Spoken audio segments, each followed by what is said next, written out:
Hello, I'm Edward Newsom, And I'm Billy Manning. and we're Chatterbox Cinema. Today we're talking about The Strangers. Heck yeah! What year did this come out? Do you remember the We year gotta on this Google thing that one even? because we're gonna give bad information if we don't. Okay, and so we do not like to misinform our audience, so there's No, we that. do not. No, I'm this. 2008. Okay, so I would have been because I graduated in '09 from high school, so I would have been in high school when this came out. I was born in 2006. Holy crap, am I old? Uh, so uh, that Ignore my was AARP letters. Anyways, so that would maybe two or three when the movie what came were you, out. what were you doing watching this at 2 or 3? Damn it, Edward. What can I say? I had an older brother. Okay. So I'm interested to hear because this was your first time fully watching this movie, right? Correct. The only Strangers experience I had was chapter one of the new trilogy. And I apologize to you for that. Yeah, I went because the trailer intrigued me, the masked people. I always thought the one thing I will say about Strange before going in, I had seen what the masked killers looked like, and any iteration, I've always thought the masks looked cool and they've stood out. They were very unique. So that was one thing I always appreciated, even before seeing this film, was the mask. They are utterly I think Baby terrifying. Cat agrees with you. Yeah, look, the cat looks very happy right now. But I will say I grew up on this movie. It was one of those horror movies that like I was able to watch pretty young, like all jokes aside, just because it had like wasn't extreme violence or sexual nudity. So it was one of the first horror movies my parents were okay with me watching. Um, because the violence obviously in the movie is a lot more contained than a lot of other horror movies. So it was like one of my first horror movies I was Yeah, like actually allowed to watch. I'm glad you said that because when it comes to horror in general, I will say I'm more of a fan of thrillers, slashers. I'm not big into gore porn. It's who's doing it and why. That's the stuff that gets me thinking, or if it's a supernatural entity. And That you know stuff me, also. I'm big on gore movies now, but it was like for me it was probably my first like a first official horror movie outside maybe like Are You Scared in the Dark or like R.L. Stein series or things like Goosebumps. Yeah, that. yeah, yeah. I would say my first was The Crow. That was probably the first one that I remember getting into. I remember being pretty young. I think we watched on New Year's. I was with my brother and cousins, and they were all trying to freak me out because my mom and dad obviously approved before, and they're like, "Okay, you can watch the movie, just don't be having nightmares and all that." And I remember being like the youngest cousin and sibling, and they were all trying to freak me out with, "Oh, did you hear that? I bet they're outside the door." Like I remember later that night, me and my cousin were in like the bedroom, and my brother would scratch on the door outside her bedroom, trying to freak us out. That just yeah, that sounds like typical older, relatives, like cousins, siblings doing that to I you. would say I That's have a really fond memory of this movie because of that. Because it was like I felt so badass. I came to school and told everyone that my mom and dad let me watch a horror movie, and I felt really cool after watching it, and I was pretending I was not scared. so you experienced this film way earlier than I did, so you have a different view and a different feeling from it. Yeah, and I've I'm watched it curious. a lot more times than you. I have a lot more of an emotional connection, I guess. Well, yeah, I'm curious to hear, like, as we go and at the end when we wrap up our thoughts at the end of this discussion, I'm curious to hear about like what you've have has your perspective changed? Do you because you watch so many movies, is have your views on anything changed? Whether some I things will have say, improved interesting or some or not, things this got is one of worse. the movies, and then I was thinking about this because I didn't think about this when I recommended us to watch this movie. I watched this movie from like it was probably one of my first horror movies, right? And I Mhm. watched this on like first dates. I watched this with friends over the years. I watched this multiple times over the years, right? And it's just one of those movies that I've gone back and rewatched at different occasions. So like sometimes I think, and I hope that like because I hope you have a little bit more criticism than I do, because I have such an emotional connection to like all the memories and watching it with different people. So I'm probably gonna be the bigger fanboy about this movie just because I have this strong emotional tie to it. Okay. I'll start out by saying this. My first note I wrote was that eerie music at the start, and then it says what you're about to see is inspired by true events. So I love that it set the mood, and there was this feeling of eeriness. Like they open with like, okay, there are so many break violent crimes per year. I think it gives you an idea of what you're in for. You're in for some type of like home invasion story. which is what I expected after seeing the remake. So Well, it it just doesn't set hide the what it mood. is. I don't like so I'm all for subverting the audience, right? But Yeah. sometimes with movies like this, I think they try to subvert it when we already know what's going to happen. This movie's like, this is a home invasion movie. This is what we're doing. Get ready, because that way you already have that tension. Like as the events going on, you know what's going to happen. You know that the shoe's going to drop. Right, and the fact that they had this creepy music, like, right at the beginning before they start, and they have what was on the screen, it just it builds that into, and I look, I'm like, okay, it's only an hour and 25-minute movie, so they're gonna have to really, like, what is gonna be this horror film's biggest standout element or theme or whatever? And I would say the biggest element to me was suspense. That was like the Yeah, first I thing would I say they knew. were Like, really good. And one of my notes that I've written down in here is that one of the things they're really good at, and this is something I was taught, when you're making a movie, the audience is always going to be more scared of what they imagine than what you can actually show them. So if you leave things to the hmm, imagination, a human mind is going to build that up and build it up. And they really play into that. Like they don't show everything real clearly. You don't exactly, so you can fill in the gaps, right? mhm. And the human mind, as paranoid as it is going to fill in those gaps with anything way worse than what they're going to be able to show you actually. That makes a lot of sense because the audience, people like you and me, especially where we've seen multiple horror films, so you always think like where it could go, and a lot of times the imagination goes so many places that they're not even thinking about, that the director had a clear vision, there's a clear vision for the story, but we're just letting our imagination run wild. So it's funny whenever there's like a scene where it's kind of like a building scene, right? Like you're building towards something, and during that moment where it's quiet for a few seconds, you're thinking about where it could go. So you're right. There's that. I like that too because it always surprises me whenever they go a different direction than where I would have took it or I thought it was logically going to go. And that's not necessarily a bad thing because it lets your imagination run wild. These kind of films, I think there's something about watching a horror film, and we've discussed this before, where you're watching something, but you yourself are not in danger. There's something very thrilling. It's an adrenaline rush. It's like going to a Yeah. haunted house or going on a roller coaster. There's that adrenaline that kicks in when you watch a horror film. I think that's what makes horror such a fun and And I unique think, genre. like I was talking about from my personal experience with like growing up with cousins and all that, what makes it even more interesting is like you can kind of feel like it's happening though. Like we've all been in our house late at night and heard a creak and wondered what that was, or a bang, or is it the neighbors, or what is that, or had an older brother that was trying to scare you out and scratch at your door, or whatever. But in your mind, you're like, is this happening? Is this happening to me? Because it's something that can happen and does happen. I kind of like to think of it as when you're watching a film, it's almost like you're seeing all this in front of you, but you're a non, how do I say this? I can't say non-participant. You're not actually in the room physically with the characters, you're not in danger, but you're like the studio audience, so to speak. Like you Yeah. can see it all happening in front of you. And I try to imagine, what if you could like watch an event without actually being in it? You're just an Fly on the observer that wall. takes it You're all just in. a fly on the wall. You still have a human. Right, right. Like that's how I try to watch films. I try to act like okay, coming from like the victims versus you have your couple, and I will say one of the first things I wrote is it starts out uh there's a boy on the phone with 911 and he said, "Oh, there's blood everywhere." It gives you a sense of doom of what's to come. It's like what's going I to also happen, and it like that grabs we your start. attention. Sorry to interrupt you. I also like that we start with a couple that is not on good terms right now. You don't know completely why or what happened between them, but you know she's crying. You know they look like they're in formal wear, and they're at this weird place, right? So there's already that tension in between their relationship, not just with outside factors.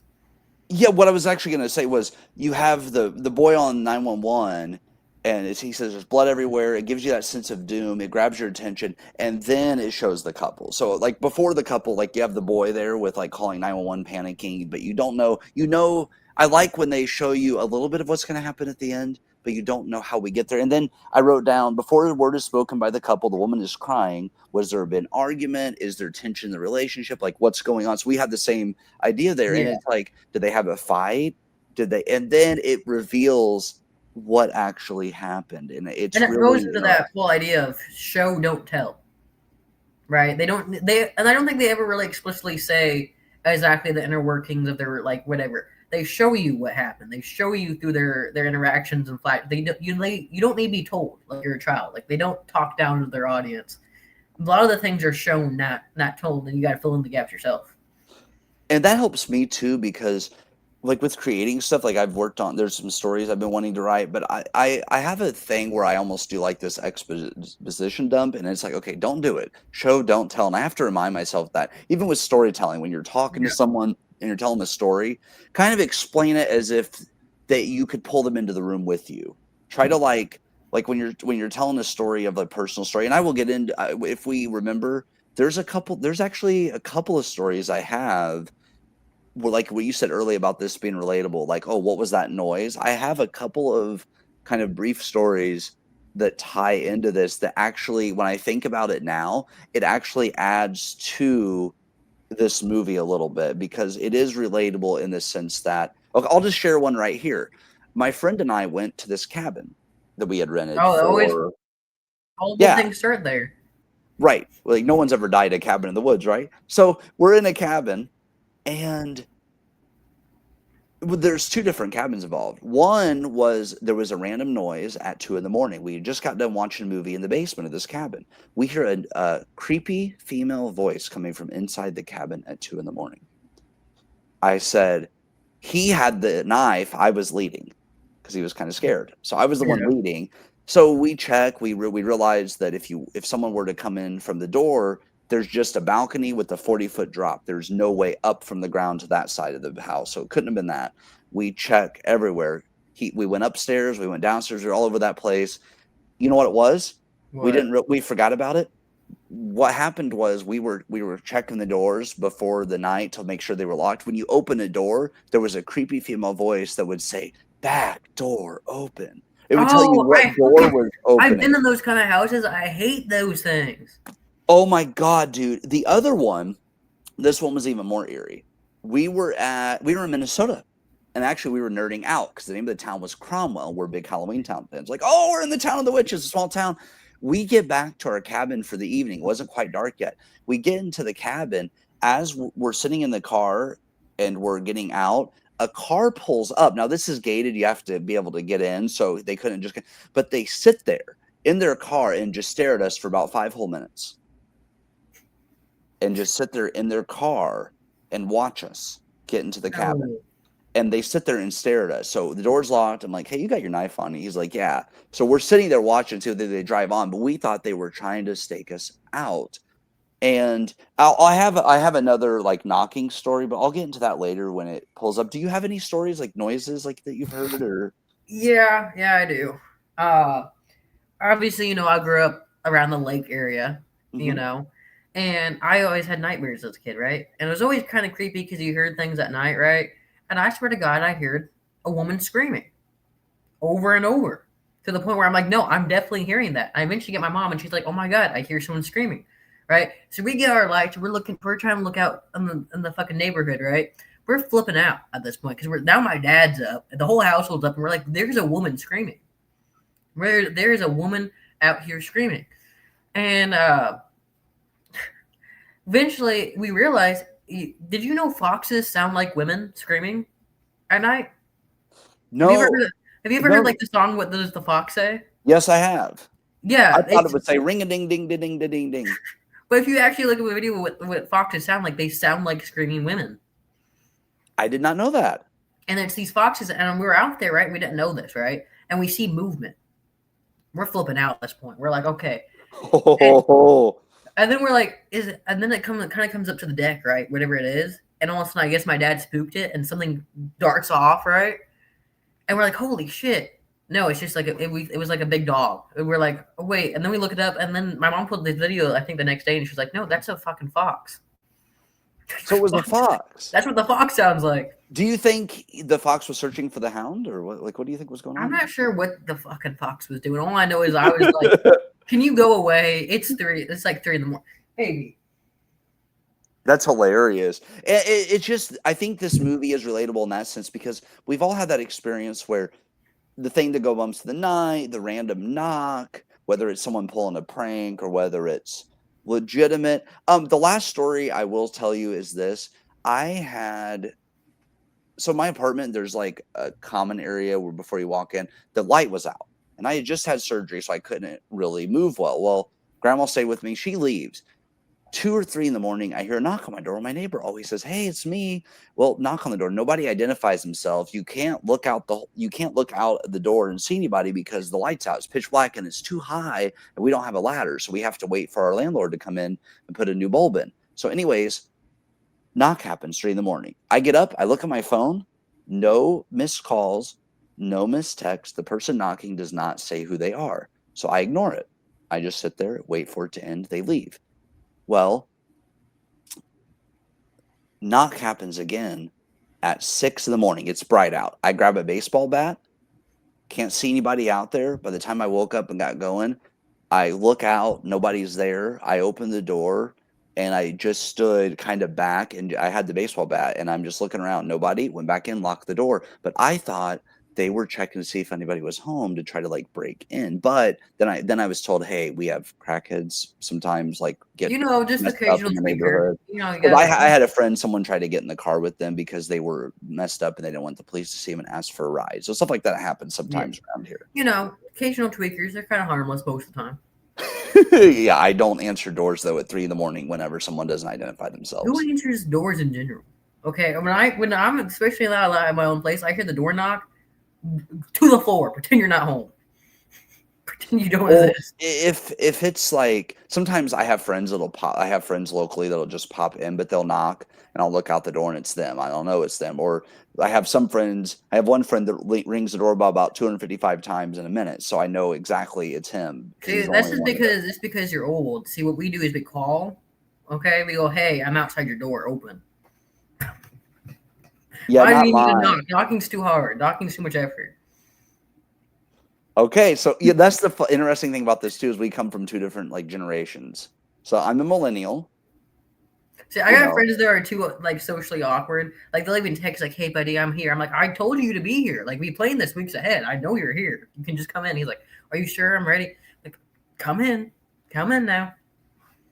It takes all types, and it's really funny because I actually find that I connect more with introverts because I'm social and sometimes neither one of us shut the hell up. But like I hit it off with introverts because it's like they like they're people that you have to approach them to make them as a friend. So that Well, a I lot of only my date friends are like introverts, so that. I don't know what that says about me. You're what? I only date introverts, so I don't know what that says about me. I gotcha. Well, because I think two extroverts trying to date, We'll it's kill each almost other. too We will much. Yeah, die. because like I have a friend of mine and their partner is very outgoing and they're introverted to the point where when we go out to eat, I will talk to them about things they're interested in so they can forget how many people in the room with them. See, like So I have a really great partner in Jake, but he is definitely very introverted, like to the extreme. So I do all the talking with us. I do, yeah, and that I I mean, think it it works works for better us. that way. Like he listens. Don't get me wrong. He talks, especially when we're one on one. But like it, we got to give each other room to be each other, and kind of can't do that if you're like the same. You know. Yeah, maybe that explains why the whole thing where they say opposites attract, where like you have someone that's I have my days though. I have my days where I don't want to be around people. The first few hours, just like a slow morning, sitting down, drinking some coffee, eating some breakfast, just like the first couple hours a day, might throw on a movie or watch YouTube and just not deal with anybody before 10 a.m. on a day off, you know? Yeah. But Well, I guess we could keep going on about our personal lives, or we could talk about this damn movie. let's talk about this damn movie. So it's like, why is she crying? What's going on? It seems like the boyfriend's trying, he's got flowers put out, little flower But you can petals. see It's he's like, frustrated. You okay, can definitely he's tell he's frustrated. frustrated for some Yeah. reason. But things may not be going well. My guess is that she said no to a marriage proposal. That was like my assumption. I mean, I think they made it pretty obvious, but they didn't have to tell you. You know what I mean? Like he Well, never right, but really before the closed. flashback, that was my guess. Was that Yeah, she like, said no to that was kind of like where I was going with it. and I think they did that very well. I think they did that very well, like setting up like, well, why are they on this romantic getaway if they're so upset with it? Why are they even going home with each other right now? What is happening? Especially, and you definitely to know something's really wrong when he calls and is like, I need you to pick me up in the morning. Okay, I can't be here.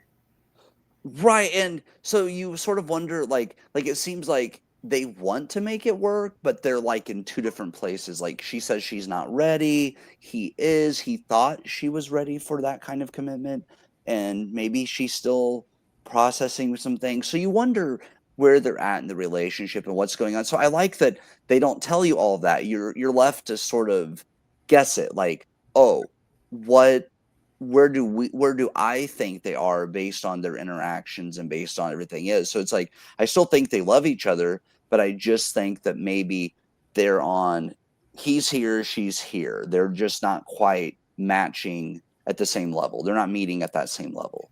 And I will say though, what is sweet though that they do without like throughout the movie, even when the tension finally breaks, right? It's the small things that you can tell that these characters still care about each other. The fact that he's willing to go get her cigarettes, he's going to go make her fire, she's reassuring him. Like, you know what I mean? Like, they're still taking time to care for each other, even in this big time of tension. What is important for how the movie ends, for you to build up the fact that these characters do truly care about each other. They love each other. Things aren't good right now, but there's never lost that aspect of respect for each other. Yeah, they still care about each other. They're looking out for each other. They have their best interests at heart. It almost just seems like she just needs some more time.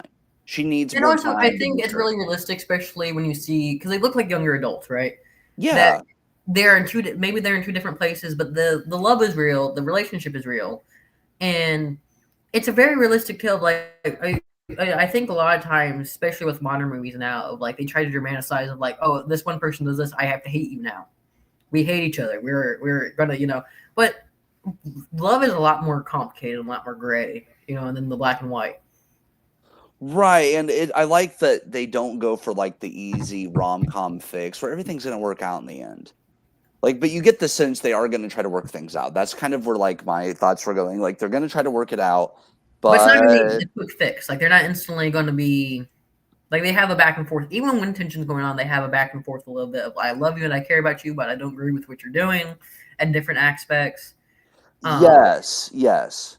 And I had here I put here what I this is one thing I liked about it. I put starting out as a dramatic romance with the promise of horror coming later. I like that suspenseful buildup because they're giving you this romantic drama at the beginning with the promise of horror later. So you're taking like romance and working things out and horror and saying, let's see what happens when that comes together. That was one thing I really thought was cool at the beginning. and I think what's cool is the rising tension when he goes to get her cigarettes. Now you have a woman alone in a house with no transportation to get anywhere, right? So that really builds attention because now we have this one lone character who's been like they've split them up now, and it was interesting to get to know her for a little bit without him Yeah, and how because she was going to react to everything. I had the couple's about to get intimate. There's a knock on the door at 4 in the morning. I said, red flag, person knocking does not identify themselves. You should not open the door in that But did you situation. get one of the key little details that I love so much is that the strangers unscrewed the light slightly so it wouldn't be able to turn on, and he had to screw it back. I didn't write that down, but I did notice that the light wasn't coming on, so they couldn't see outside. But I would not open my door in that situation. They're knocking. They're not saying, this is so and so. We're here to talk about your car's extended warranty. They're not doing any of that. They're, Yeah. they're We're just here. You knocking. got time to talk about the Book of Mormon. Yeah, but and then when they do open the door, the woman asks, "Is Tamara here?" And they say wrong house, and she leaves. Okay, but then here's what irritates me a little bit. That could have been a coincidence, sure, but it's like, hey, I know you're out of cigarettes. I'm gonna go, but come with me. I don't feel comfortable you staying here by yourself. Something seems a little off. Well, I think that's why they're, in my personal opinion, why they created that tension between these characters because it's as much as they do care about each other, it did feel like he wanted to step away from her for a second.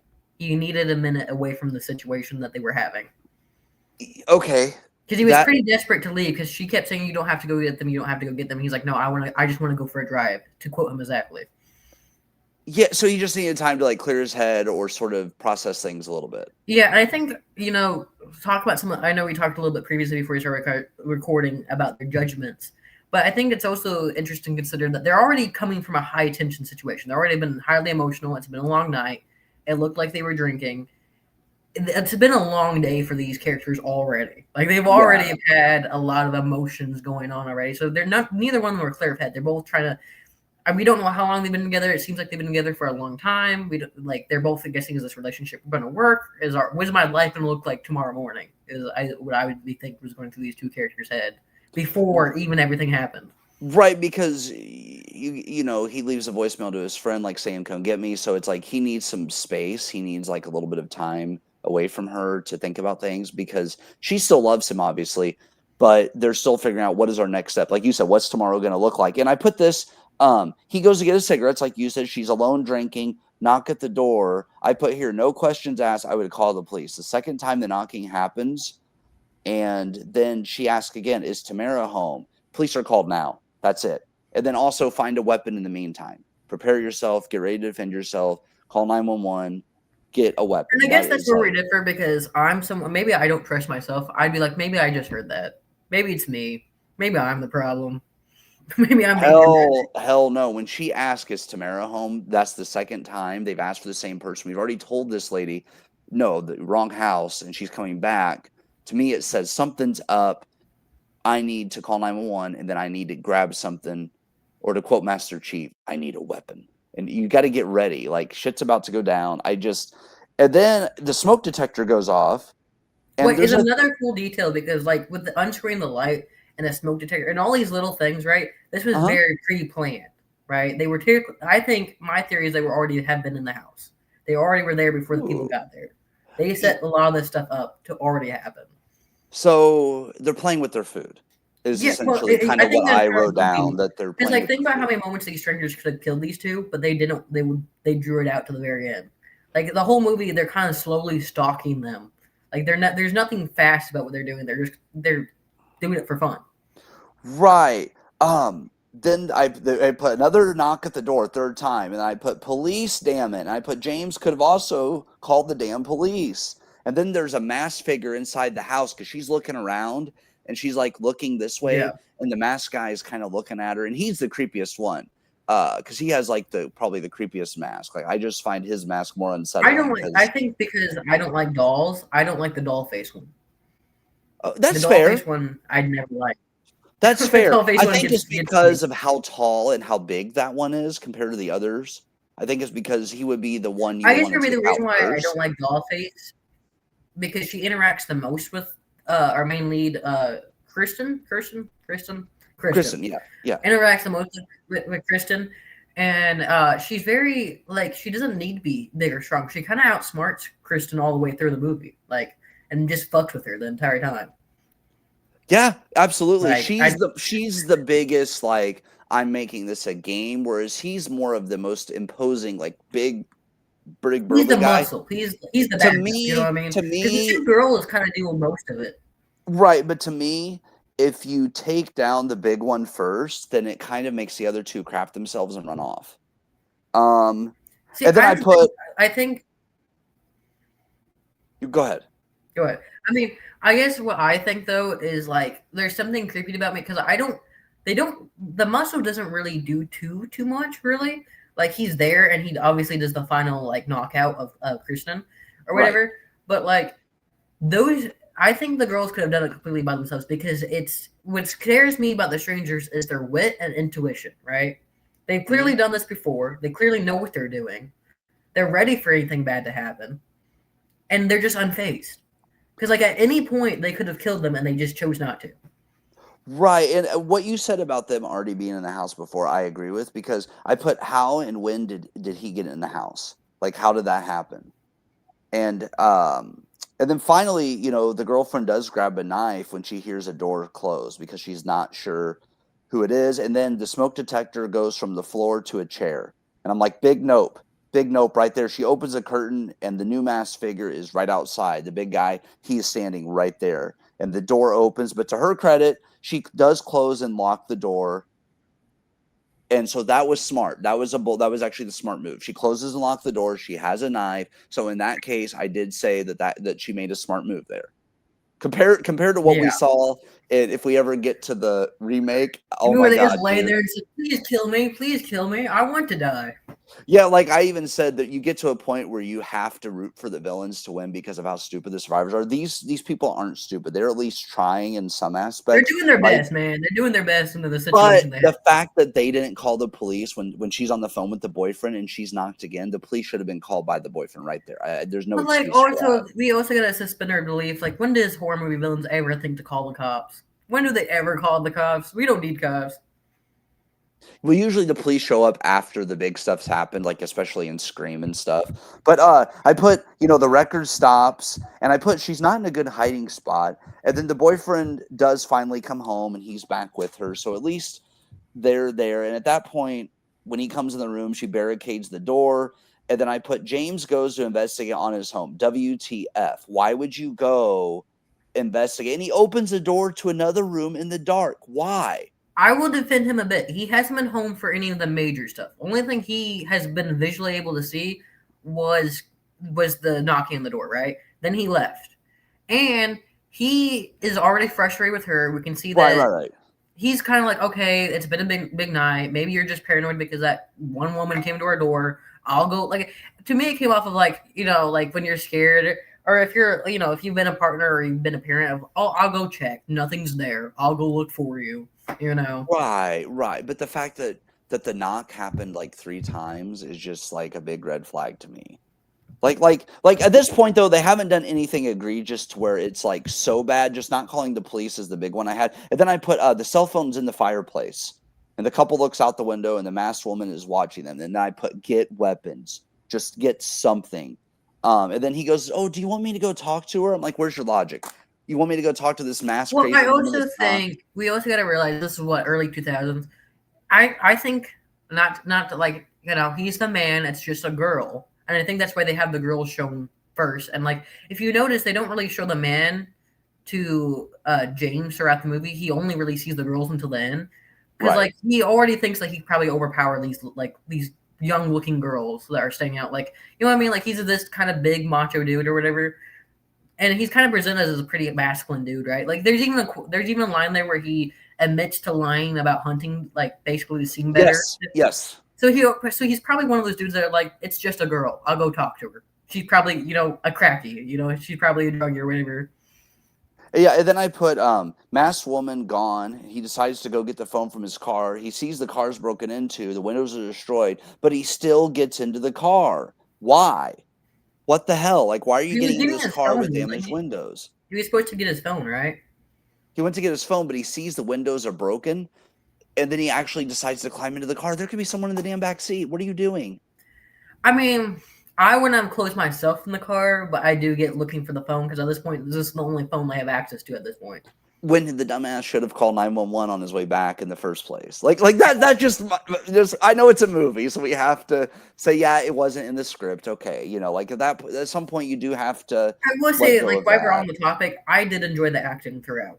I have, with the main cast, the main two, I have no problems really with their acting too much. No, no, no, no. Given everything they're given, I actually thought that they made the best of everything. Like I really do believe the emotions, like you said, it's been a big night. You have not only now are they dealing with intruders, they've also had the relationship that they were dealing with. So it's like there's so many things going on all at once, and they're already worn down from I'm imagining at this point they're just somehow they're barely staying awake. But here's the one thing I asked: what time is it? Like this all starts at 4 in the morning. He leaves to get cigarettes, comes back. When's the sun gonna come up? How much time do they like? A I lot of will times when say, you have these, I think honestly, the time that's given, because the movie is about an hour and a half, right? And right? we've seen this. I think it's almost time by time. Like, you know what I mean? I don't think there's any time skips really. I think we're almost seeing like an hour and a half before just straight on. Like, just Okay, because there's not any really big cuts. There's not really any big time jumps. no. It's kind of like, okay, this thing, this thing, this thing. So I really think that maybe just an hour and a half of time has passed while this is all happening. So we're saying from like maybe 4 to like 5:30 in the morning or Yeah, somewhere because like like that. because that would be around the time, probably around sixes, maybe when by the time they wake up and realize they're restrained by then is right. Right, right, right. And then I put the couple decides to get in the car and leave. I'm like, okay, they get ran by a truck. go back in the house, and James find a gun. I put time to play defense. He finds the bullets. There's an axe cutting through the door. At this point, I put they're attempting to barricade, but then they start shooting, which I wrote, I understand you're stressed, but you're also wasting bullets. And I put killers are dumb too. They should pick a different house after the shotgun is fired. Logically, you would think that's it. They've got a gun. We got to go. We picked the But wrong like they house. knew about. Here's the thing, though. I think they already knew about the gun, and that's why. Because if you notice, they always play music. So like they're already drowning out the noises of them screaming and the gunfire and all that stuff, right? So Right. they were. I feel like they were already prepared for the gun. They already knew that the gun was was going to be a part of this. But Because you see how he grabbed the big guy had the gun by the end of the thing and held them at gunpoint by then. So that yes, in my mind, he was already planning to use the gun that was already in the house. that Anyway, could be, but I know like a lot of times when people invade a home, they're looking for an easy target. So when a gun's fired, they're out. They're like, nope, I'm see, good. but here's the thing: we gotta get out of the mindset of that because these people aren't looking for easy targets. This is a game. And like I won't get too much in it because there's other movies than just the remake and stuff. These people, this group of people, enjoy the hunt. This is Right. this is not a normal home invasion. This is like cat and mouse kind of game because they allow them to get weapons. Even like in the scene in the kitchen towards the end with the doll face and cursing the thing, she allows her to get up and grab a knife before stabbing her or doing anything about it. She wants her to fight back. They want the fight. Right. So then you start looking at it like, okay, these people are not right in the mind. These Yeah, these people invaders, are clearly very demented. These are they're very very bad. demented. There's something off with them. And I put country album starts back up, and I put close the bedroom door. Force them to come to where you're at. Stay back. Don't go out to where they could get you. Stay back, close the door, force them to open the door so you shoot them. And then I wrote James' friend Mike shows up. He gets Mike is this. his car gets shot at. He sees the car's destroyed, and he doesn't call the police either. He's got his fucking cell phone. He doesn't call the police. He just and I then will say, I think by that point the phone lines have already been cut to that area because you have to remember she kept trying to call James and it wouldn't go right. through. So I'm not sure if that was just like they should have had him call and then it didn't go through. But at that point, I don't think anybody could call in that area. Well, no, what he did was he used his cell phone to call and leave a voicemail that he was there, and he Yeah, doesn't call 911 when he sees the car shot that might before be a he plot goes hole. That might be a little bit of a before he plot goes in hole. the house. And then I wrote when he walks into the house, he doesn't say, "Hey, I saw the car was messed up in your driveway. It's Mike. I'm here making sure you guys are okay." And then he gets shot because he doesn't I identify will say though, himself. I did like. I hate Mike's character because first off, the only acting I have a problem with was whoever the fuck played Mike. Okay, Mike was not very believable at all. I'm kind of glad he died. Um, but having James be the first person to kill someone on this added to the mental torture of it all because the big guy could have axed him right behind him, but he Yeah. allowed James to shoot him and then wrote killer on the window to fuck with him. Yeah, but to me, I guess logically, if the window's broken and shot on a car or destroyed on a car, I'm gonna walk in and go, "Hey, it's Mike. Everything okay? I saw the window broken." No, They I could have think come out everything we and learned about Mike during the movie, we didn't learn much, is that he's a dumbass. yeah. Like to me though, let's say if I was pulling up to a friend and I saw someone break in, I would probably call the police first, wait for them to show up. But if I were to go in, I would say, "Hey, this is so and so. I saw your car's broken. Are you guys okay?" And then they grab him, pull him in the room. At that point, probably what would happen is the guy in the mask would have got him anyway. So either Yeah. way, Mike's doomed. So, but I that will say was Mike deserved to be done. One of my notes is Mike looks like a guy that won't stop talking about crypto. hey guys, have you invested in crypto yet? I'm gonna be honest. I'm glad we didn't have to spend any more time with Mike than what we already did. But I No, and did I like the mental anguish of James saying that I just shot my best friend. I just shot my best, and then how he pulls Kristen and don't look, almost as he's ashamed of what he's just done. right, and she's trying to comfort him like it's not your fault. So then that adds the trauma to where he's not going to be able to make good decisions. And he tells her, "Stay inside. I'm gonna I'm go gonna figure this out, babe. Don't worry. I'm gonna go to the barn and get the old radio. Hide. I'll come back for you." Death flag. Never say I'll be right back because you will not be You will not right be right back. back. Randy said that in Scream, and that's 100% true. And I put they are screwed. They should stay together. They should not split up. But I That's one also thing I get wrote. once again, if we look at the characterization of James, of he's like, I'm the protector. I'll go handle this, you know. And he's scatterbrained at this point. Like the killers have effectively traumatized him enough where he's all scatterbrained. He just shot his best friend. He like this night has just been the James really got fucked over this night. James probably got the brunt of it. Yeah, first he gets told no, I'm not ready to marry you yet. Then he loses his best friend. Yeah, it's all gone to shit. Everything It's about this dude's life has just been fucked over, and like Yeah, you're 100% right. And then he put now this is better because I had seen the remake first. In this one, he points the shotgun at the masked woman. She uses a flashlight to shine on him, and then the masked man charges him. And you see what I'm saying about the gun though. But like you said, they would just run away. They were playing with a flashlight how to fuck him up. Like they were ready for the gun. Like they were prepared for him to go grab the gun. right, and I put they would have been better off trying to get to a neighbor's or just defending one room and trying to like but barricade themselves, and at least that way you see them coming in. You at least have a chance to react. You make it more of a your house. I actually heard this. If you were defending your house in a home invasion, leave the lights off because you know the layout of your place better than the intruder. So if you keep the lights out, but in this case, as you said, they They've might have probably went already been in in this and house. They've they've already already been in this tasted the light. house. They've already Because if looked you through all notice, this. the killers are the ones keeping the lights off because they have case. They probably, I probably, if I had good money, they've been around the house all day trying to remember the layout. Why this is his father's house, who he hasn't been in for a while. So I would put good money that the killers actually know that layout of the house better than they do. Yes. The that is really interesting that you say that because sometimes it is random picked, sometimes it is deliberate, like, oh, this person seems like an easy target. But this, like you said, this is a game to them. So looking at it from that perspective, because I thought about that a little bit, but now that we're talking, it's making me change my perspective just a little bit because they have done this before. And of course, some of the stuff they say at the end, you definitely know they've done it before. But Yeah. it's like they're professional. Like they do this for fun. This is like a hobby to them. This it's almost like hunting, but you're Yeah, hunting because like live targets. if you because this is based off the Manson murders, right? It's kind of in that way. I think like these are murderers. Like these is a murder cult slash family or whatever you want to call it, right? This is what they do. And like if you look at the Manson murders, those were very thought out and methodical, and the torture and the gore and everything they did with the bodies and everything was already planned out to a T, right? So if we're basing them off of those people, you can definitely see that like this is fun for them. They're having a good time.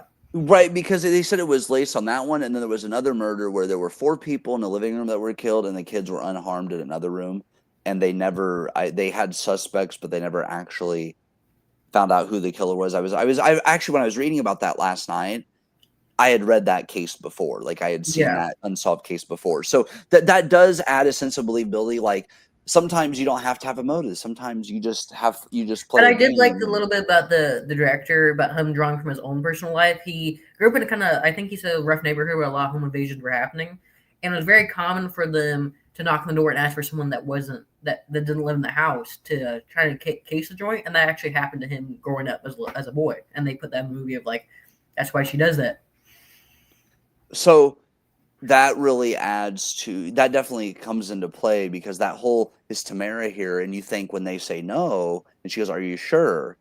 And like, no, you have the wrong house. You hope that's the end of it. Okay, now we can get back to this couple solving the I relationship. think, But and I think it's something that's very common in home invasions and things like that. Because one thing I read, because I watched it, weirdly enough, I watched a Criminal Mind episode where a killer would play baby sounds so women would come out and open the doors, right, and then rush attack them in.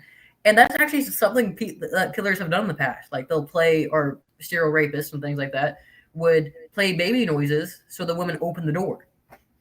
so like a lure in kind of Yeah, thing. Like like it's we're very gonna find common a way to for, draw you out. or like they'll say that my dog's hurt, or can I my cat got ran over. I need help. Like that's how they, because you got the first step is getting into the house, so you got to get something to open the door. Someone open the door, build up their trust a little bit, kind of get rid of suspicion.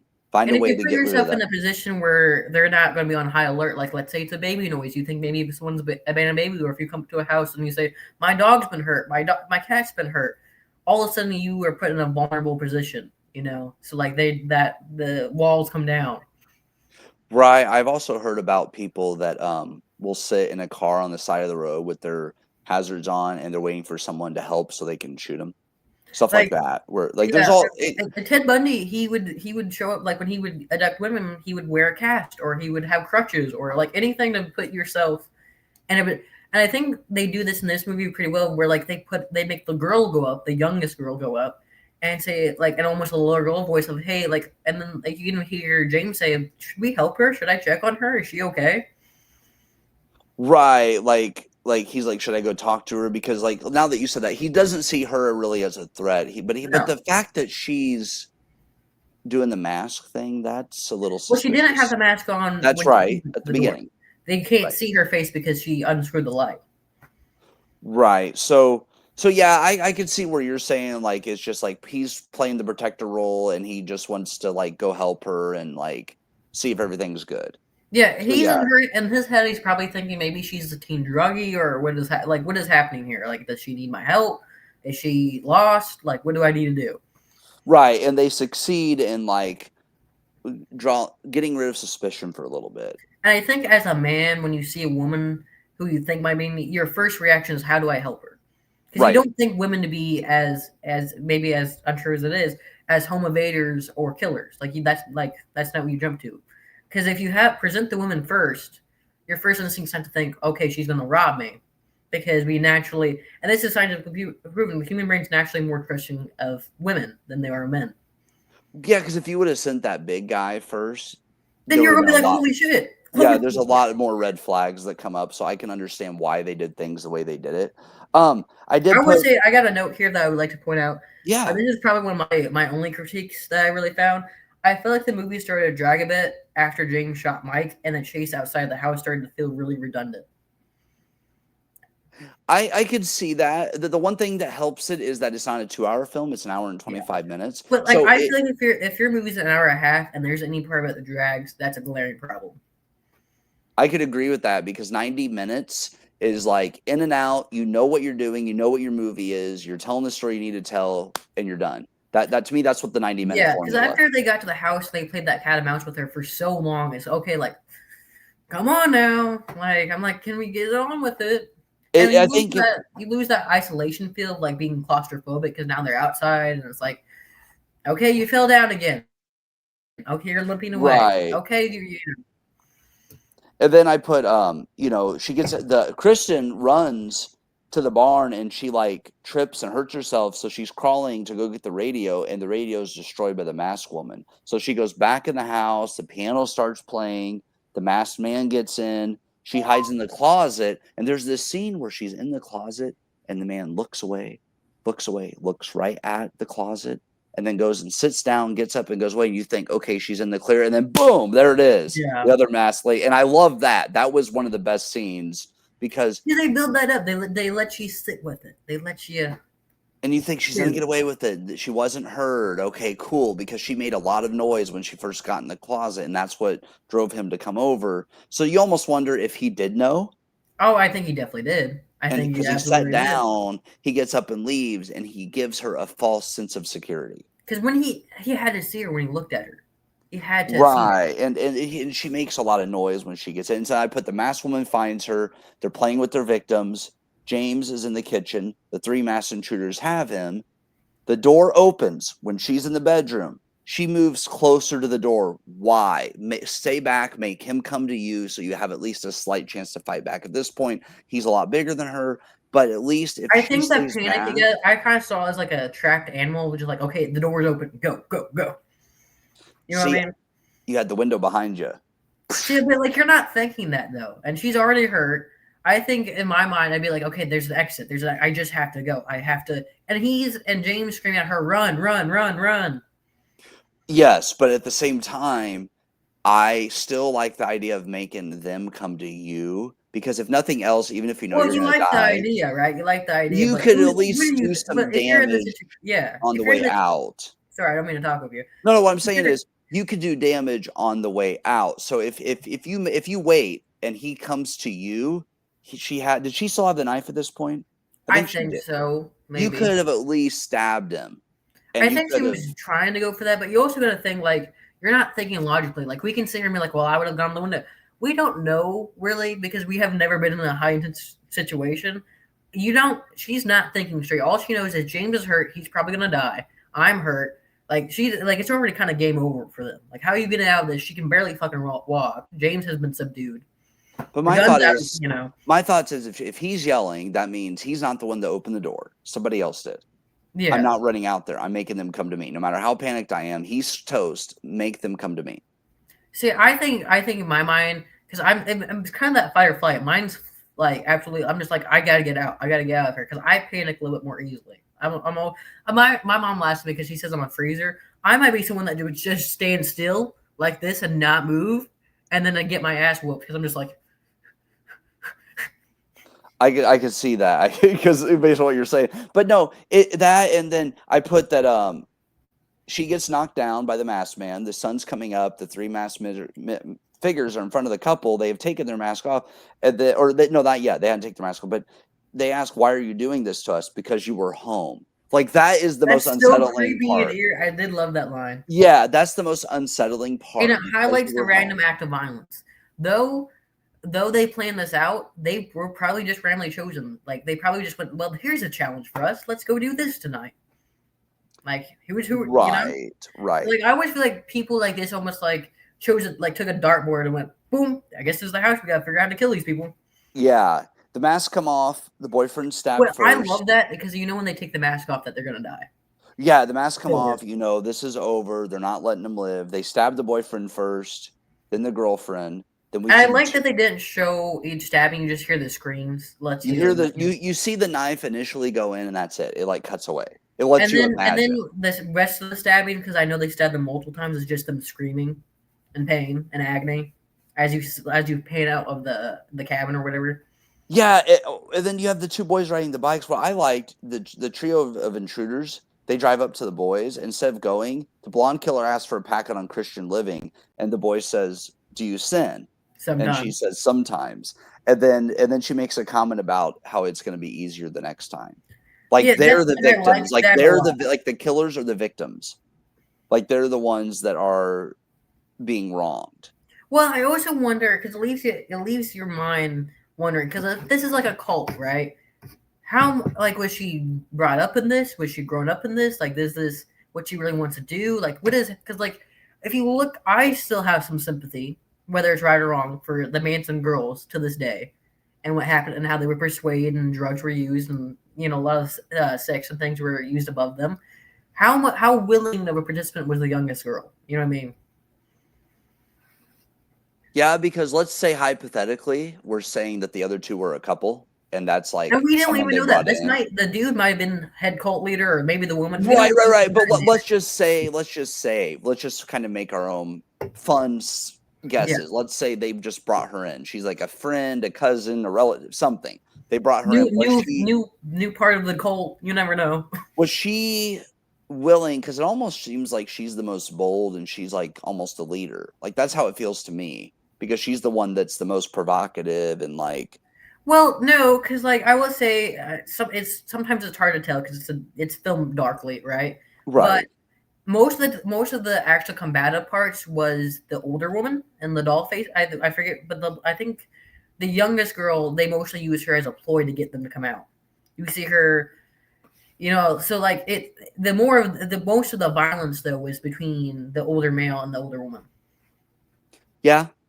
So yeah, but you wonder like she's more theatric. We'll say that Yeah, she. she's more of playing it up, and like she almost has that childlike of almost this is her theater, right?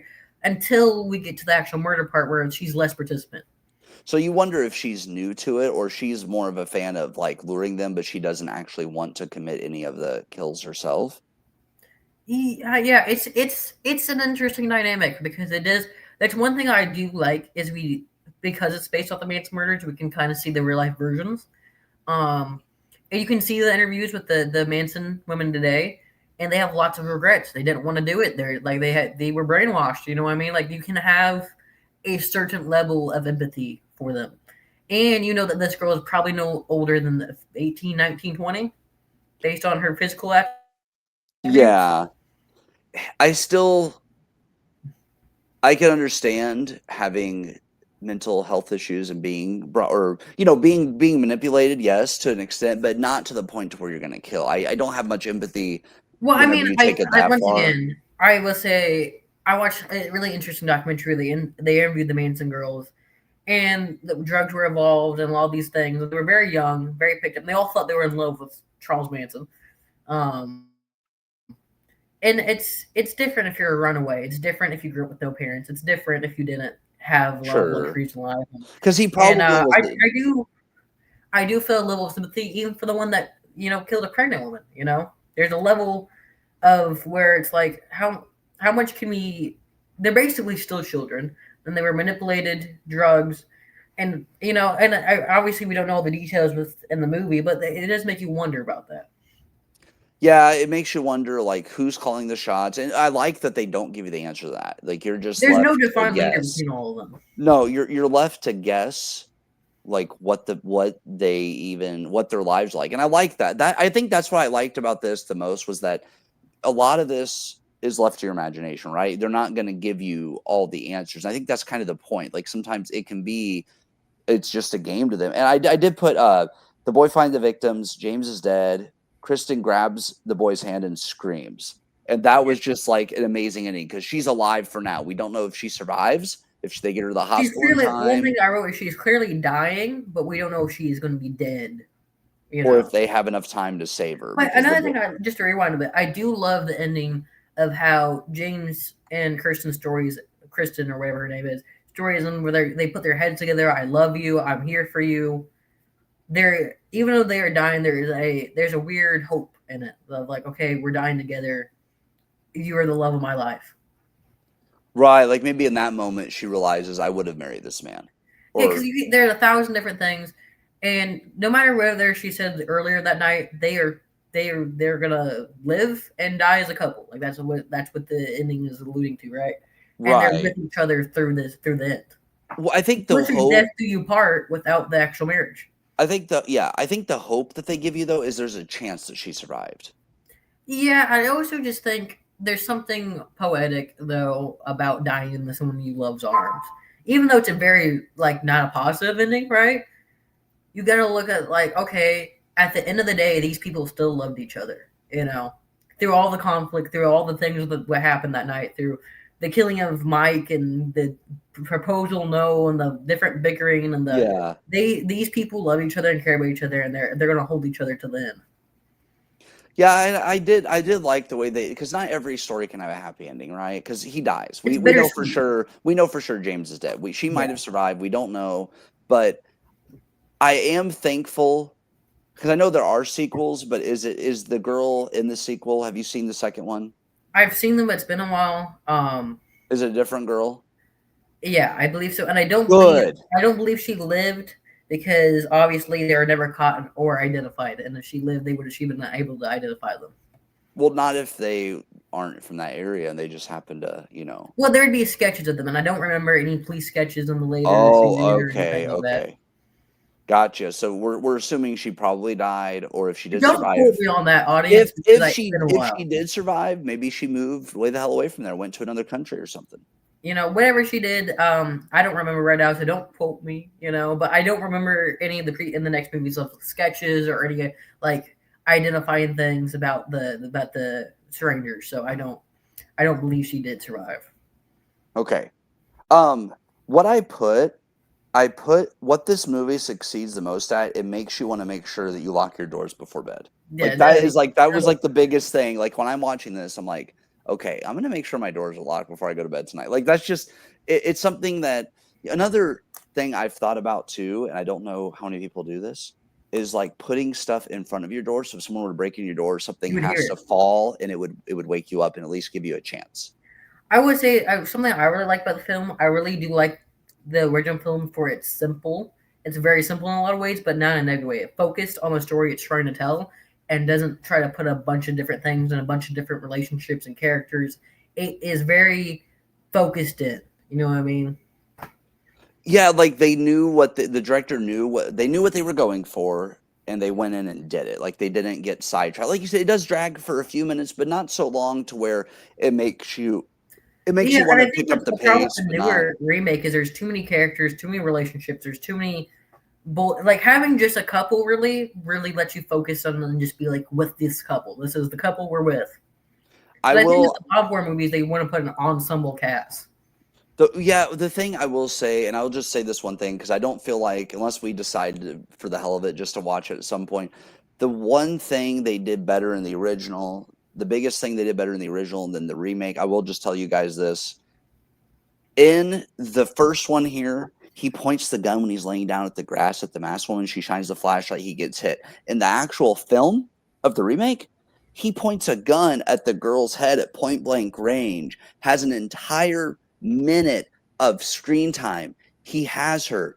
She starts singing and yelling, and then the masked guy comes up. I believe it when there's a split second of hesitation or the shining of the flashlight. But Where when you're you know standing you there, can't aim, you can't see, you don't know where you're but firing. whenever you're point blank, you kill her, and it goes from a 3-on-2 to a 2-on-2. And if you kill one of them, the other two might say, "Oh crap, we better leave." Well, So I know you had a problem with him firing at the barricade, but something that I like that they did that you like he fired the fucking gun. Like when he had an opportunity where he could see them, he fired the damn gun. he fired the gun, and he did have more bullets, but because he admitted that he didn't know much about the gun, I think personally, and like you said, in the moment of panic, you don't know what you would do. But I still think he should have waited for him to come in the door and then at least injured him with the gun. Because if you take a shotgun to the leg, you're going to be Yeah. slowed the hell Well, down. I just like to say I just like because that's a common recurrence of many horror movies where they just don't fire for some reason. At least this dude was trying to take shots. Like he was at least somewhere getting pulled off. You know, he doesn't hesitate to Yeah, try yeah, to yeah, yeah, shoot. yeah, yeah, yeah. He is I will give it firing. He is fighting back. that. And I put the good things, suspense, unsettling moments, and they do a good job of setting the mood before things happens. Like you saw all the little details of like they've already done certain things, stuff getting moved. Like they could have them anytime they wanted, but they're actually giving them a little bit of a chance. The things I put for bad or questionable, some of the choices from the characters, both the killer and the victims, aren't the best. And I felt like there were certain things they could have executed just a little better. I would say one thing I will say is I think one thing my criticism almost disagrees with yours, I guess, is I think the killers are almost a little bit too overpowered. You know what I mean? Like they are so leagues ahead. Like I never thought for a minute that these people had a chance. You know what I mean? Because anything you could see as a mistake from the killers, I don't see as a mistake. I just see with them fucking with them.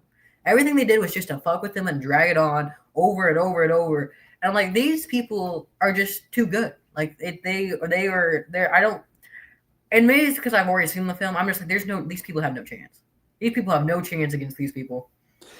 See, initially, the only time if I hadn't seen the remake first and didn't know where it was going, I would have really been going like, "Oh my god, they got a chance!" Because whenever they're in the bed, like there was a scene where when he gets the gun, right? Yeah, There's a point where I'm like, okay, if they were to go back to the bedroom, close it, barricade themselves in, and you force them to come into you, you actually do have a chance. But that would, because that could have bought enough time to where maybe they finally move on, or you're at least forcing them to come to you. Like to me, I think if they would have stayed in the bedroom, closed the door, barricaded, forced them to come into them while they here's my had the whole thought gun. process is I don't think these people would have ever came to them. At that point, they had already covered like cut like the phone lines and shit. Right? Mike's Right. dead, so nobody's really looking for them. Like they would have just waited their asses out. They got to come out eventually. They gotta come out eventually, but then don't you think someone's gonna drive down the road and, like, the boys on the bike or somebody's gonna come down and, like, I feel like question. these people are professional enough where they can be forgotten about or go unnoticed.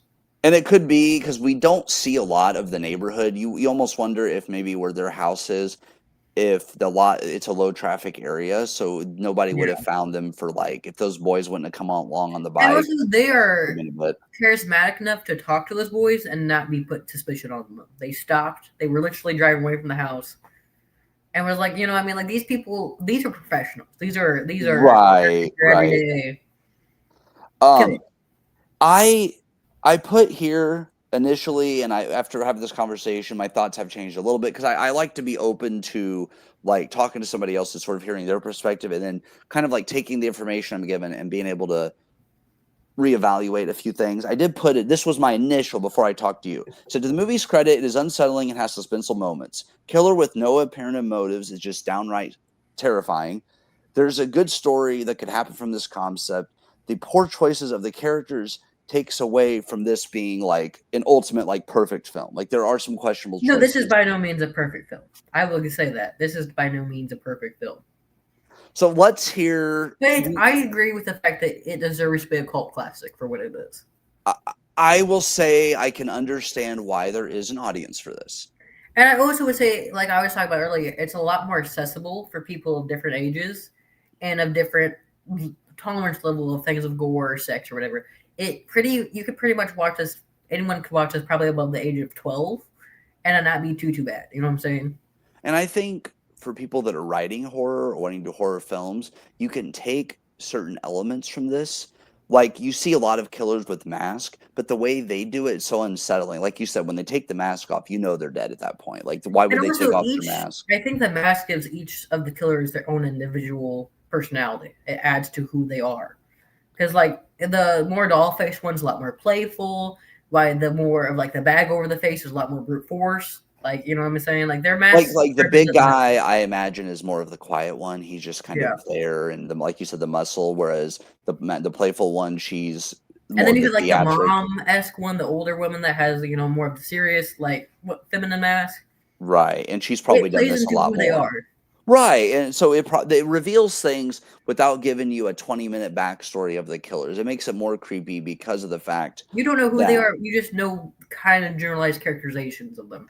um okay, so before we reveal our scores, I want to tell you like my thoughts. I'm not going like there's every movie is going to be different as far as what I take into effect. But what I say here's what I'm going to say. If I think a movie's a 5, then that means it does stuff, but we've seen it before. There's entertainment value to be had there, but not a lot. There's too many movies similar, so I had to give it higher than a 5 because it is better than average. If I were to say something is a 1, that means there's like this is like unwatchable. So with this, and a 10 would be like even if there are mistakes, either you have a sentimental value or you love the movie so much that you kind of choose to look past those mistakes and you say this is a perfect movie made for you personally. I don't want to be Yeah. like a snobbish critic to where I'm like sitting here and nitpicking Well, everything. I think I know my rating's probably too high for the general audience, but this is my rating. I think What's yours? I did I'll go down my list, right? So for score, I put it 8.5. I think it does a good job building tension. I think it does its job. It's not overly unique or creative, but it does what it's supposed to do, and it's solid. For dialogue, I put a 9 because I put in a little note that says sometimes less is more, if that makes sense. Yeah. It's not dialogue heavy, but the dialogue that is there, I like. Plot, I put about a 9 because I feel like there's little things you could have added, right?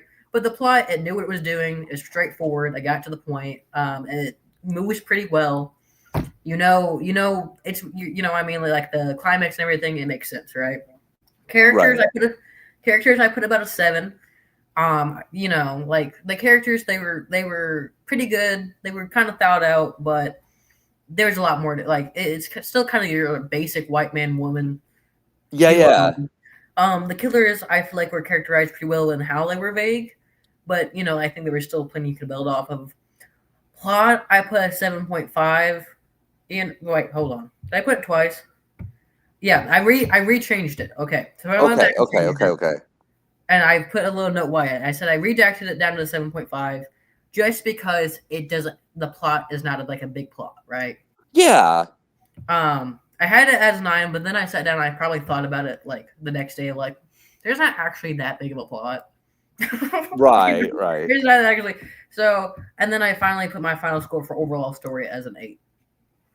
Okay. So I actually wasn't that much lower than you. Oh, See, now I didn't. When I looked at it, I kind of like weighed good and bad. Like I said, I put good suspense, unsettling moment, setting the mood. It feels very eerie. It feels hopeless when you get to a certain point in the film, which I thought they did, and they definitely had a unique vision. So overall, like I didn't score each individual thing. What I did was I take factors that are good versus factors that are bad and kind of weigh them out against each other. yeah. So what I would say overall, I actually give this a 7. So I would say it does what it set out to do. It's a good film. It's one of those that you It's could one of those watch. films that like I would like. I totally one of these days want to dress up in a trio and dress up as the three killers. Oh my I think god. I think it's a fun movie. I think it's a good for if you're just getting like let's say you don't know much about horror, not you're new to horror. It's a great first movie where it's not super graphic and you can kind of get into the scares without having to be, traumatized. Because like I love gore movies now, but this was a great movie to be watched as like a preteen kid of getting into what the horror could be and what it could look like and what it was a good movie for that. And I think that's why I will always love it so much. I think I have to add for bad, effing Mike, man. Come on, man. Fucking Really? You Mike. brought it Mike you brought it Mike brought this brought it down down a a bit. little bit. But when I say it's a 7, what I'm saying is it's better than average. There's a lot of good things here. The unsettling feeling you get, the no motive, just like we're doing this for fun, that adds to it. That brought it up. Because initially I gave this a lower score, but I actually like looked at my notes again and I had to See, like be a I little like how more I gave it fair. a the plot a higher score, and then I went back and went, there what? There's not actually that much plot. I need to bring that down.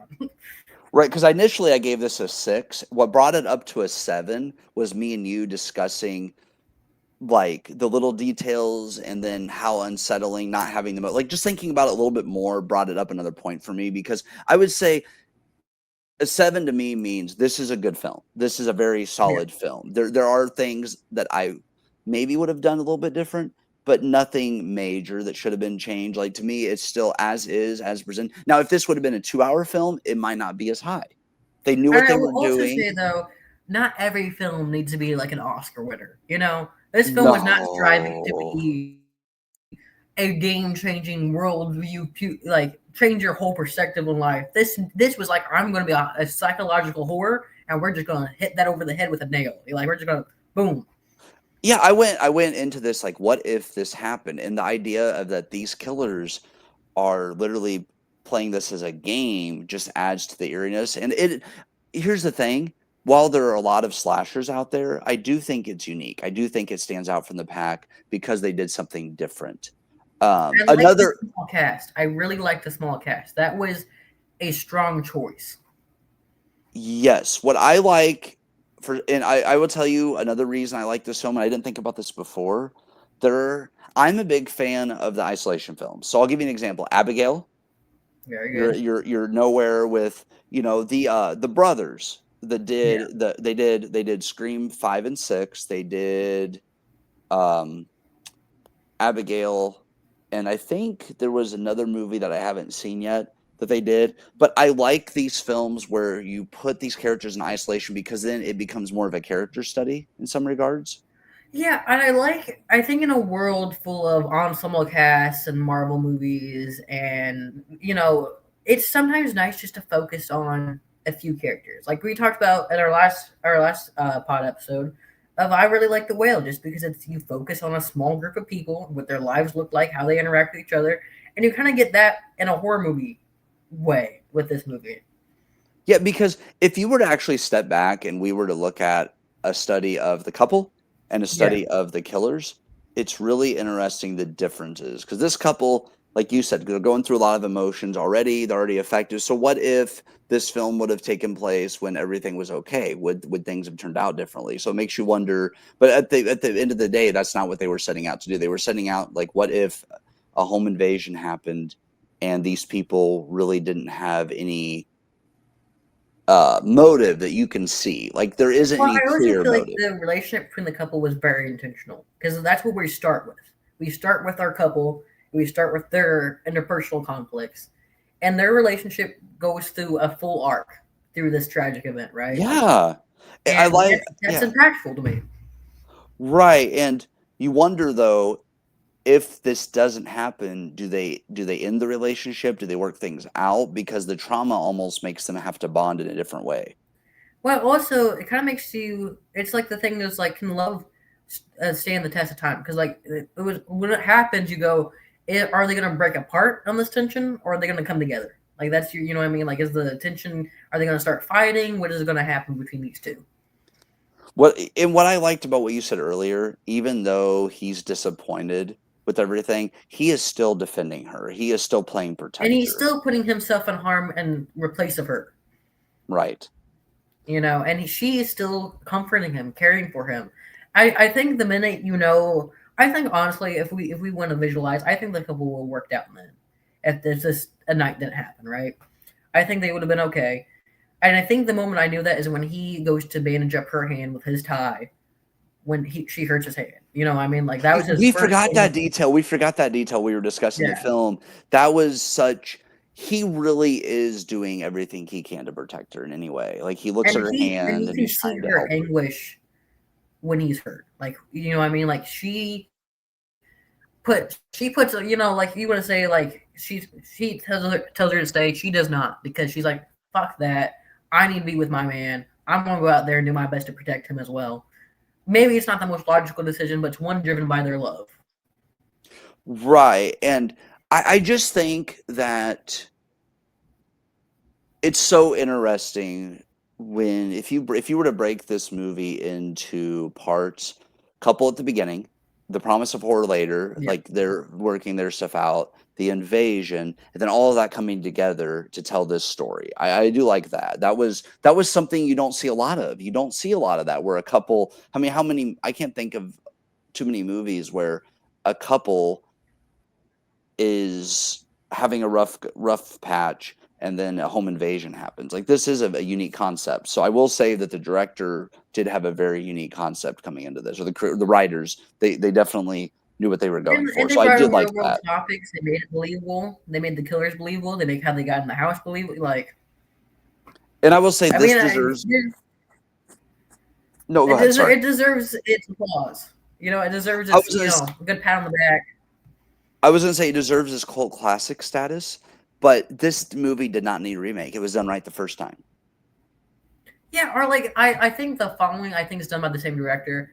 If I remember, they're pretty good. They didn't need to remake it. I did like the idea of continuing with the little cult family we got going on, seeing what they do after, because I still think that's an interesting exploration. Um, but the original movie could have just been left as a standalone, and I'd have been happy. I would have liked to have seen what if one of the three mass killers got killed. Does that end it? Does it? Do they just find somebody else? How would they See, move I on? don't, because I kind of like the idea, especially with how it's based off Manson murders, right?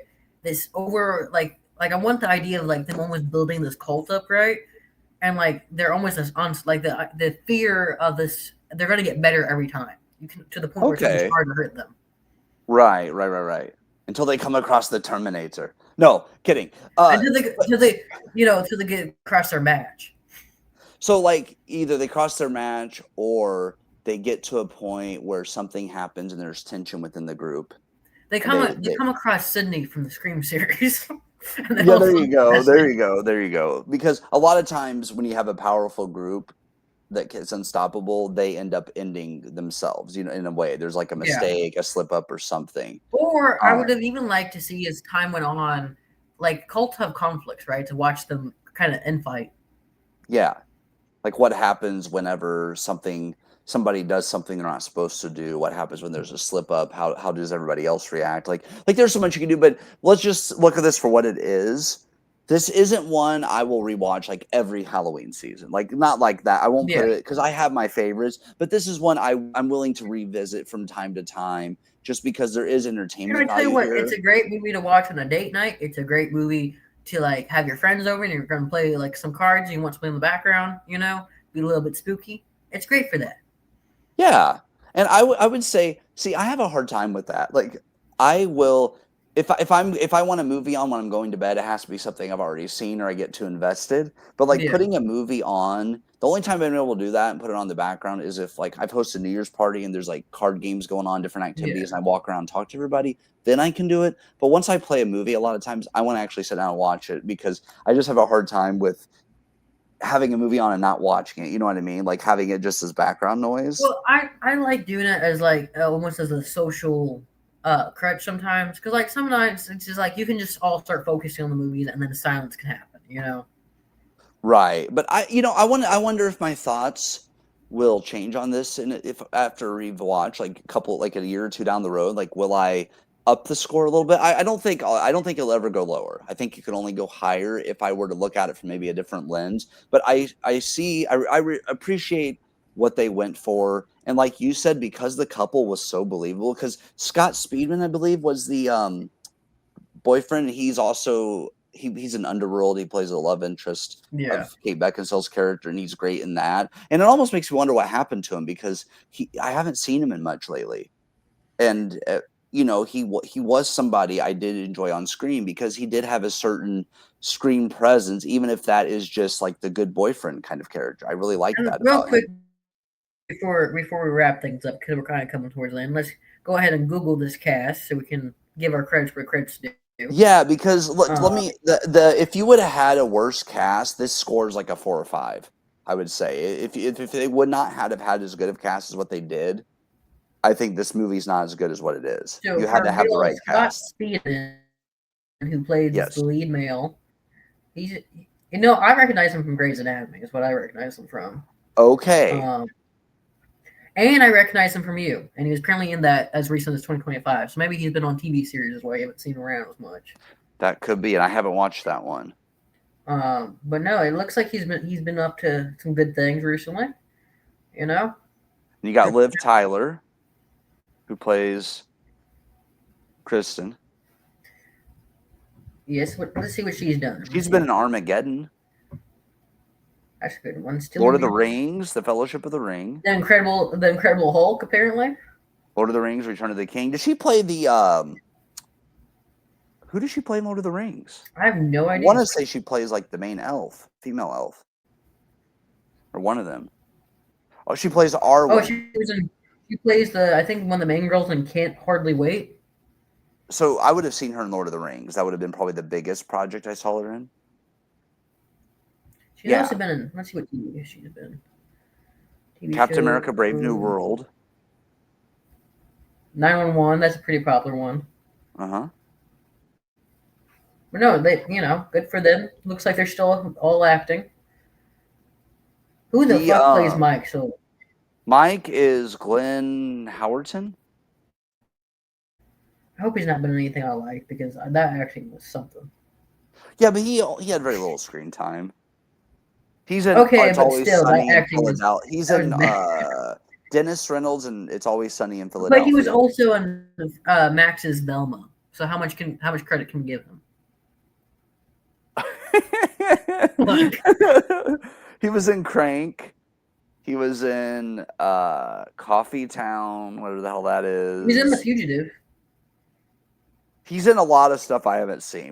I'm not Let gonna me tell knock you, he has on him multiple because Velma credits. That means he was part of the main cast of Velma, and because of that, he should not act again.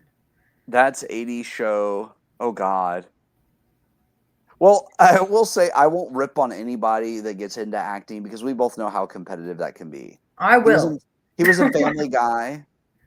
Listen, I'll rip on anybody. Because listen, I want you to know I rip lightheartedly. Like, I don't know this man, and I don't know all of his projects, but in the ones I've seen, I have not been a fan of. Okay, that's fair. Kip Weeks, I think he played the big guy. Glory Road, Ghost Trap, Totally Okay, this is a Baked. movie where I have to watch. He was apparently in Totally Baked. Totally Baked. I haven't heard of that one. I have. Have you look at? Do you see like the thing for it though? Yeah, that's yeah. Laura, she's cute. She was in I think she plays who does Laura play here, first of all? Laura was probably the older killer woman. She was the dark haired one. The The dark blonde haired was the one, younger girl. yes. Yeah. So she was in let's see, filmography here. The Strangers, The Diabolical, The Vanish, and Higher Power. So she's only been in 4 films. But she's been in a lot of television. Family Law, The Drew Carey Show, Friends, Monk. So she hasn't been in a lot, but what I saw of her, I wouldn't mind seeing more of her. I thought she did a good job with her character. I'll say that.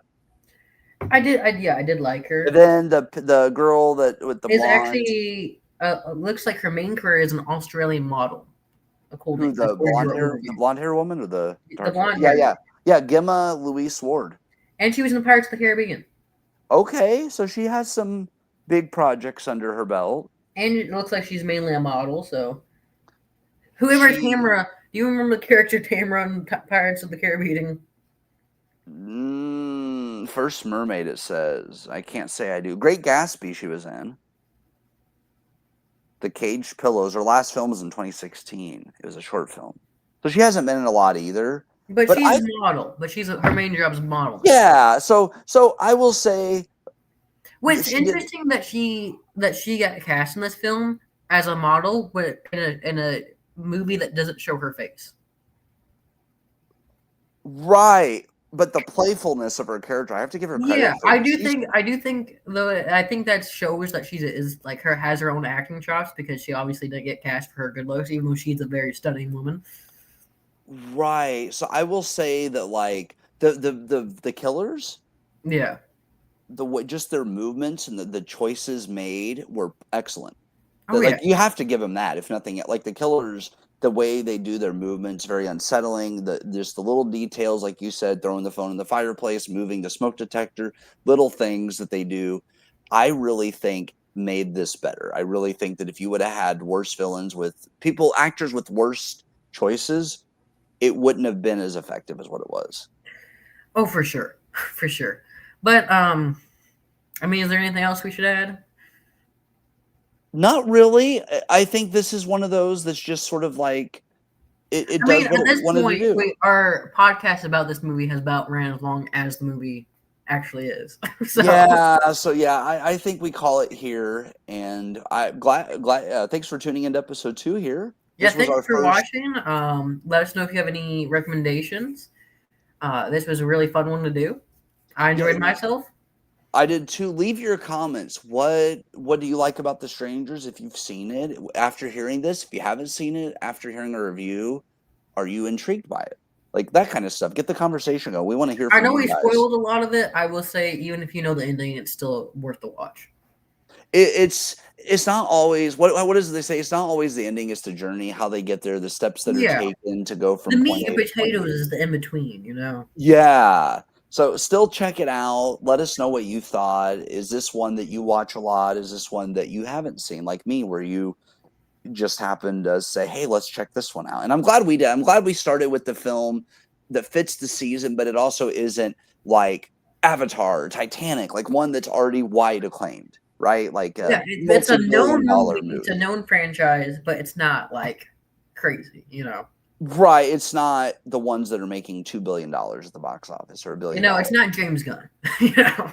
Right. So I'm glad that we started with this one because it shows And that we we wanted one can. that's a little bit more digestible, that's not overly long, not overly complicated. It's just something to get us into reviewing things. And I think I know what I want the next film to be, but I'm not going to say it on screen because we want to surprise Because our we audience. got to discuss that, make sure we We can got to both have discuss access to it. it. Yeah, exactly. Because I have some physical movies and I have a couple of streaming services, but I primarily enjoy having physical media. So I have a little bit of a different And kind of. I only do streaming services, so So there we you go. know. And eventually, I think we said we'll eventually do a TV series, so Yeah. we'll get there eventually. But Yeah. TV series, I think, will be a bigger episode, so we might have to do that in parts. Like, oh, here's our thoughts on the pilot. Because a lot of times you No, want to I'd give probably credit do to the like pilot maybe, or and you guys season. let us know if you guys have opinions as well in the audience. Maybe like do like half a first season, half the first season, and the next, and then the next episode be the half of the next, you know, and to go like that, just to break it up a little bit, so it's a little bit more digestible for us to have to sit down and write notes on. Yeah, because sometimes you can almost take too many notes Yeah, to where you're taking a 30-minute episode and you're having a 2-hour conversation about that. What? Like why? yeah. So we're gonna have to break it up in some way or another. But I don't want to do one episode per episode because that seems a little extreme. Oh, one last thing I want to ask our viewers. Let us know in the comments what your favorite spooky season movies are. I would love to hear from you guys. We'd love And to hear if you that. do, we might review them. We might go Yeah. through them. Yeah, there's a chance we might pick one of your movies to watch. Because we watch spooky movies any time of the year. It doesn't matter. Should we do the classics YouTuber thing? Like and subscribe, guys. Yeah, like, comment, subscribe. Like, comment, subscribe, and click that recommended video next. And if you have a cat, get up from this video after you're done and feed that cat a treat. I'll tell you what, I got one sleeping in my bed right now. All She's right. giving me the dirty look. Saying it's time to go to bed. It's time to go. All right. Well, goodbye. Take it easy, guys.